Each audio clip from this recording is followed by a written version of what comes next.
Hello, everyone. My name is Lucas Wozolowski. I am a freshman here at Vanderbilt, and I'm here to talk to you today about my battle with the big C, my battle with cancer. It all started on Thanksgiving Day of 1999 when I was complaining of severe stomach pains, and my mother took me to the hospital. And Thanksgiving was at our house that year, so we kind of want to be in and out, get things done quick, get back to the party. And so they ran a couple tests, and everything came back negative. So they thought it was just the stomach flu or a bad virus or something. But as the severity of my stomach pains grew, my mom realized that it was probably something more serious. So she didn't want to leave until we had a definite answer of what it was. We just didn't expect that definite answer would be acute lymphocytic leukemia, a type of cancer most commonly found in children. Cancer, it's six letters that have a lot of weight to them. They hit you and they knock the wind out of you, and they can change the feeling in the room in an instant. And that's what it did. My family, we weren't cancer virgins. We'd been through this before, not with me, but recently at the time we lost my grandmother to breast cancer. My Uncle Rick had testicular cancer. My best friend at the time was battling leukemia. Since then, my stepdad has had cancer. I've lost two dear friends to cancer. Family friend after family friend, we can't seem to get rid of it. And it sucks, but what was different about my cancer is that it wasn't the cancer that was killing me. It was the chemotherapy. The doctor said I had an allergic reaction to the drug and that the chemo had liquefied my pancreas. And they actually said that I wouldn't live through the week. They gave me less than a 2% chance of making it to Christmas. And so we did what any normal family would do. We cried a lot, which is reasonable, I think. And we prepared as much as we could. We let all my friends and family know. The father from my church came in and gave me his blessing. We even had the music picked out for my wake. It was supposed to be, "You'll Be in My Heart" from Tarzan, and "I Believe I Can Fly." And we prepared as much as we could, but that week was rough. I'd go to sleep at night, you wouldn't know if I'd wake up. I was losing weight quickly, I was getting weaker and weaker, but I was still alive. And at the end of the week, the doctors decided to run some more tests, and what they saw was that my pancreas, which was liquefied, had started to rebuild itself, that my body was fighting off the chemo. And for them, that was the first time they'd ever seen something like this. A 3-year-old boy who was strong enough to fight off chemo, it was a miracle. I was written off. I was done for.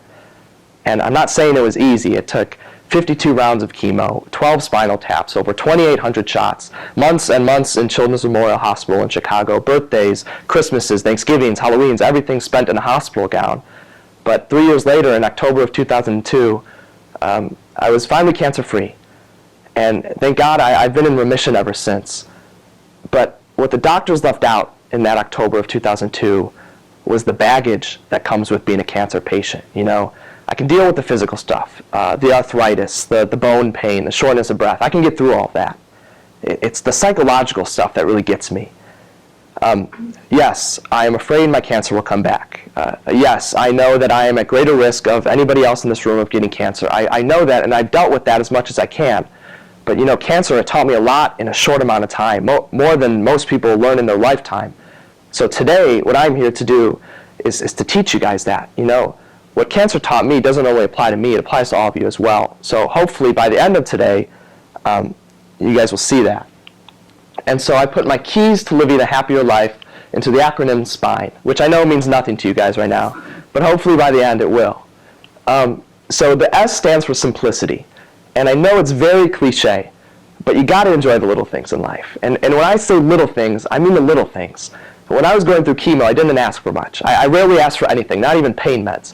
But all I wanted was a cheeseburger. I was losing 10 pounds a week. I couldn't hold down solid foods. And there was a McDonald's in the basement of the Children's Memorial in Chicago. And all I wanted for dinner was a cheeseburger. Send me a McDouble and I'll be on my way. But I couldn't have that.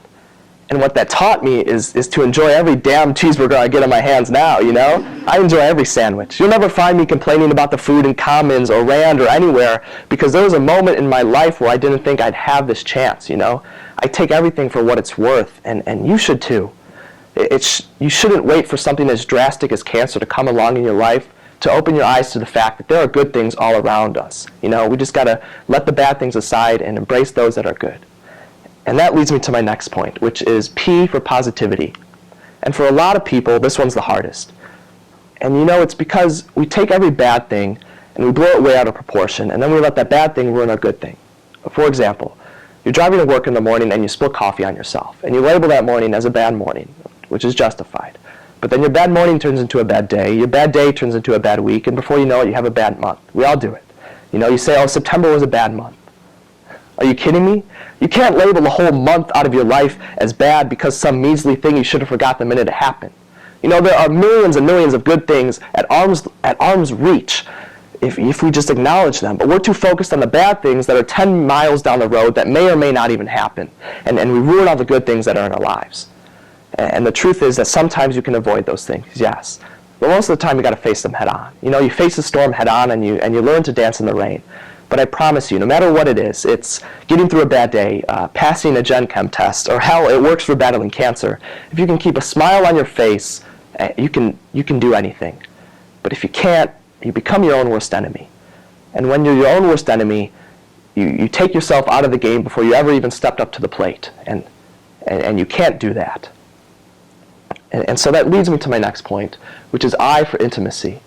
And by intimacy, I don't mean the relationships you have with boyfriends and girlfriends. I mean those relationships you have with the people who you can't live without. Those people who mean the world to you. And if cancer taught me anything, it's that life is too shitty to deal with all on your own. Life throws too much crap at you to deal with all on your own. And for me, I have these people up here on the screen. I have my family, my friends who have always been there for me, whether they're there for me when I was battling cancer or they're there for me getting through a bad day. And I can never thank them enough. Especially my mom and my dad. They were troopers. I don't know how they did it. And they still do it every day, and it amazes me. But you have to form these intimate relationships, because what is life without them? The truth is that sometimes intimacy doesn't last. One day somebody will mean the world to you, and the next day you won't even acknowledge their presence when you see them. And it's a crappy fact about life. But the truth is that if you mean the world to somebody, then they will do whatever it takes to keep you in their life. They won't let you go. And the same goes for you. If somebody is making your happiness their number one priority, doing whatever it takes to keep a smile on your face and always asking you, how are you doing? What can I do to help? You don't let them out of your life. You do whatever it takes to make sure that they're by your side through cancer, through your bad days, through whatever it is, and you thank them.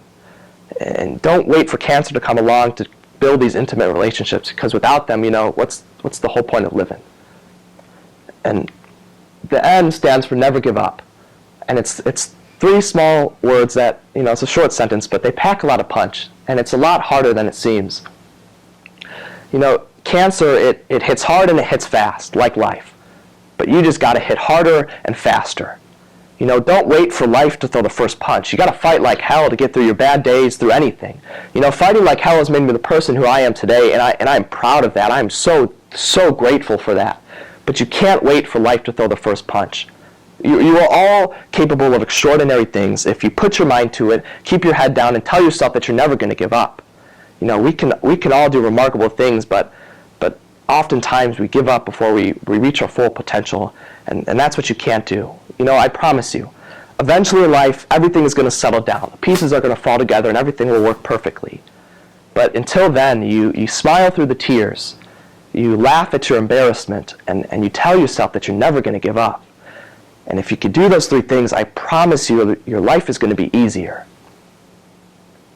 And last is E for express yourself. And for me, this one has been the hardest throughout my life, because I've always kept everything bottled inside. I've always dealt with everything on my own. I never tell people how I feel. And I'm realizing how bad that is.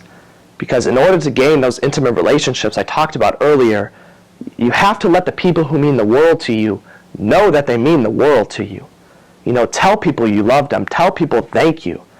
I didn't beat cancer on my own. I know that. I and my friends, my family, my mom, my dad, my brother, I had them fighting for me. Oftentimes, cancer kicked me down and I was too weak to get back up on my own. I know that. I accept that. But the fact is that I had people there fighting for me. I had my older brother, Zach, my mom, my dad, aunts, uncles, cousins. I had friends, family there for me 24/7 who were there to fight for me when I couldn't fight for myself, and I thank them eternally. And I can never thank them enough. But I sure as hell try to. I call them as much as I can. I tell them I love them. I say thank you for picking me up when I was down, and you should do the same.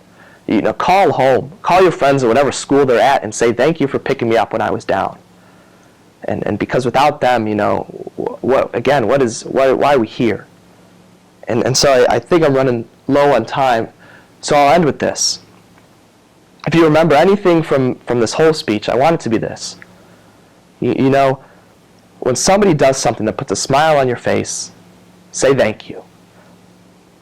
When you miss someone, call them and tell them you miss them.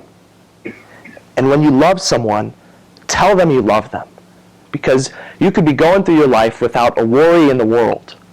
And at the drop of a pin, you could be the bald-headed boy who doesn't know which cheeseburger is going to be his last. And so, for me, please remember that. Thank you all so much. That's all I got.